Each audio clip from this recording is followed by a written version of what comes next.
So in this tutorial, we're going to be talking about organizing footage and how to get it from a memory card into the computer into Final Cut Pro.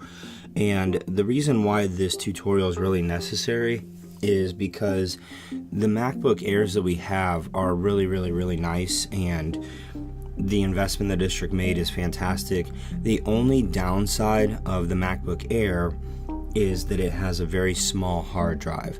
And so when you're talking about using media footage and getting, large video files on it, they can fill up really quickly, which necessitates deleting old files and different things like that. So usually at the end of the year, I completely clean up the MacBook Airs and start fresh every year.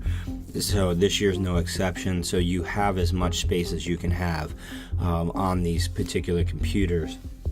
And it's only about 115 gigabytes or something like that, which seems like a lot at first glance. But like, for example, yesterday I did a video shoot with TV Hamilton, and I was doing drone footage at a competition, and for example, this folder alone of footage is 45 gigs, and that's just one memory card. The other one was another 60. So I had over 100 gigs just from that one video shoot.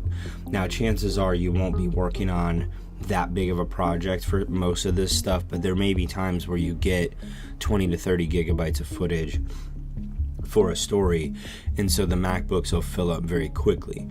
So here's my suggestion for how to do this stuff. Okay, so the first thing that you do is when you're working on a new project, you create a folder on the desktop. Okay, this is not optional, so this stuff should definitely go in your notebook. So for example, if I'm doing something for signing day, I've got the kids doing their signing. Make this a little bit bigger, and I've got my pictures in here ready to go. Okay, so this is a couple different signing days. This is college signing day and the athletic signing day. So just a few different pictures and things like that of the project. And obviously some of these are garbage pictures, test shots or whatever, so which is fine. So the idea is you put all of the footage into that folder, and then you can pick and choose what you need once you get into Final Cut Pro. So a better example might be this softball promo video. So we've got the different kids doing their test shots and things like that, and we'll bring those into Final Cut Pro and do some masking and stuff. So get everything into a folder from the card onto the desktop. That way you know where everything is. One of the biggest wastes of time is looking for stuff. Okay, so you want to know where everything is. You want to remember what computer it's on, all that good stuff. Once you're done getting stuff on there, then you go ahead and open up Final Cut Pro, and when you get into the library window here, you'll see you've got your library that contains all of your projects and all of your video clips. Okay, yours will be empty at the beginning of the year for the most part, but the library you can leave alone.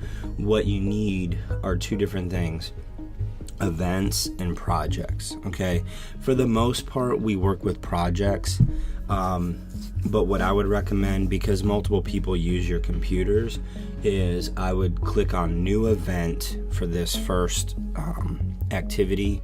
Once we get into the activity portion of this video, click on new event and then title it with your last name, and then projects or something like that, just so anything that you're working on goes in that particular event. So you can see here there's an untitled project here. If I then go new project, I can change which event that project shows up. So if I go test project, duplicate. Okay, so now you've got another project. Now any clips that I add, so if I go over here to the desktop, let's say I'm working on that softball promo video, I can click on the first one, hit shift, click on the last one, drag all those over here, and now you can see you've got your projects up here, and now you've got your clips here. Okay, and I'll show you how to organize this stuff later, as far as adding tags and favoriting and things like that. That'll be a different video. I just wanted to try to keep this one relatively short. But then let's say you're doing, I don't know, let's go back to that college signing project. You can take these files, throw them in here as well. Okay, so you know, you can have different files from different folders in the same event. Then what you do is, like, let's say this is on test project right now. Let's say you're working on, let's retitle this. Oops. Signing day. So now you can double click on that. Now signing day project is open. All right. And then if you double click back up on this, test project's open. All right, so that's how you get there. And then all you have to do is then drag the footage down here into your timeline to start your project. Now, once it's in Final Cut Pro, all right, don't delete this folder once you get it into Final Cut Pro, because that media, it basically makes a copy of it. It does not do anything to the original files.